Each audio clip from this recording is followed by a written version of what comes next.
सासू माँ kitchen sink में बर्तन धुलते हैं। कहते हैं बड़ों का मान बनाए रखना कोई आसान बात नहीं होती। कभी कभी कहें या जिंदगी भर के लिए भी खुद का अस्तित्व खोखला हो जाता है बड़ों का अस्तित्व बनाए रखने में। यही हाल था पुष्पा का भी।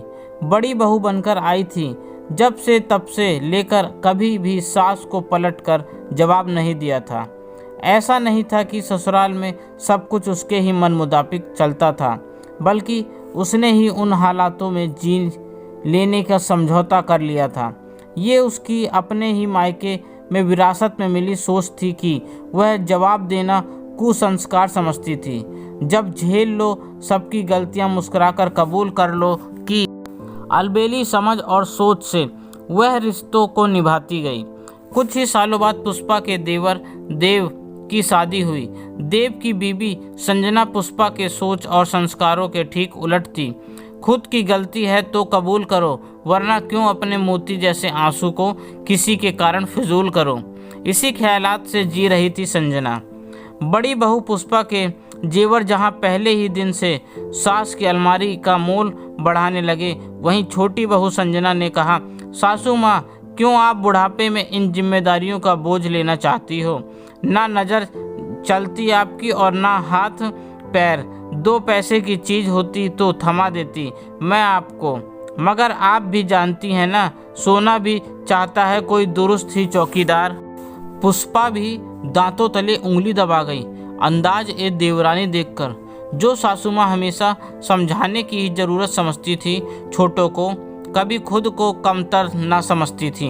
वो गुजरे ज़माने के उस विद्यार्थी सी बन चुकी थी जिसको जरा सी गलती पर गुरूर मैडम जी की बेत स्कूल में दंड दिए जाने के लिए निर्धारित एक लकड़ी का डर हो।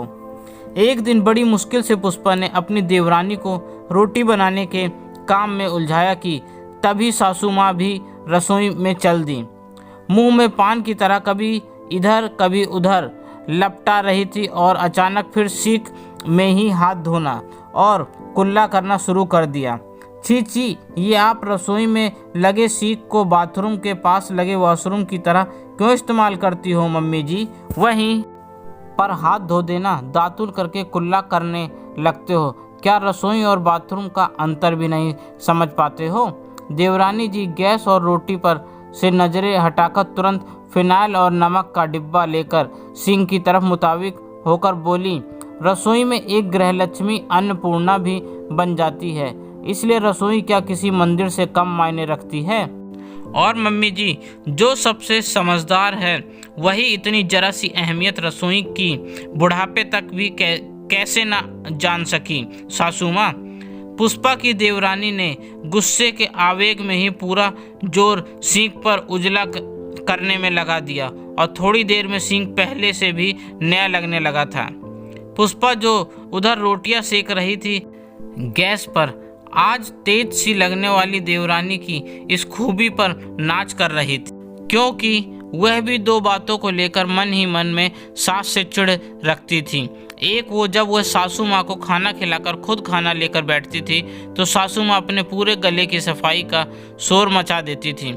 दूसरा किचन सिंक व वॉशरूम की तरह ही इस्तेमाल कर लेना, मगर कभी भी वो खिलाफत में उतरने को होती तो बड़ों का अपमान नहीं करने के संस्कार उसका रास्ता रोक लेते।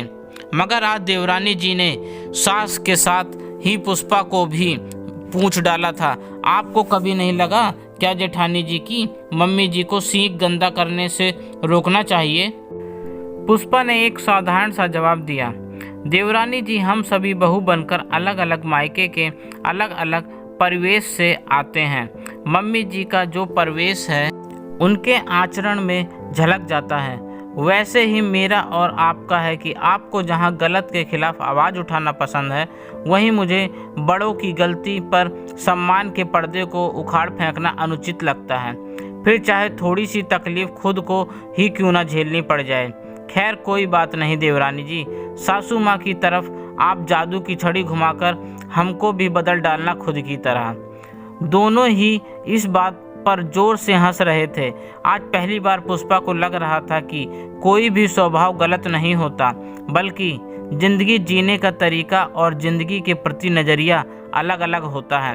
आखिर सासू माँ की जिन गलत आदतों का अवरोध वह अपने सोच विचार के कारण इतने साल तक नहीं कर पाई थी, उन्हीं आदतों का अवरोध देवरानी ने कुछ ही दिनों में जो कर दिया था। वह खुश थी यह सोचकर कि देवरानी भी साफ सफाई की अहमियत को महत्वपूर्ण मानती है, क्योंकि किचन सिंक की स्वच्छता अस्वच्छता का सीधा सीधा असर हमारे स्वास्थ्य पर भी पड़ता है। दोस्तों, आपको मेरी यह कहानी कैसी लगी प्लीज़ कमेंट करके ज़रूर बताएं और मुझे सब्सक्राइब ज़रूर करें। आपका अपना दोस्त, धन्यवाद।